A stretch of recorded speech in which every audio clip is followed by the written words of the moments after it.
శ్వాసను నాలుకతోనే పీల్చుకుంటాం.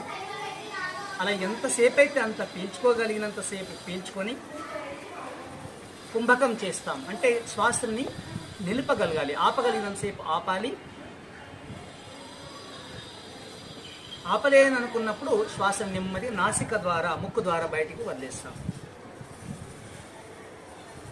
ఇలా సుమారు ఒక 10 నుండి 14 సార్లు సాధన చేస్తే మీ శరీరం అనేటటువంటిది చల్లబడే అవకాశం ఉంది. ఇలా నిరంతరం ఉదయము సాయంత్రం 2 పూటలు కూడా మీరు ఈ యోగా సాధన చేయవచ్చు. చేసే విధానం శ్వాసను నెమ్మదిగా పీల్చుకోవడం, పీల్చుకోగలిగినంతసేపు పీల్చుకొని హోల్డింగ్, కుంభకం చేస్తాం, కుంభిస్తాం. శ్వాసని మనం కుంభించి నాసికముల ద్వారా మెల్లిగా బయటపడి చేస్తాం. ఎగ్జేల్. మళ్ళీ ఒకసారి చూడండి, నాలుకను ముందుకి చాచుతాం. చాపినటువంటి నాలుకతో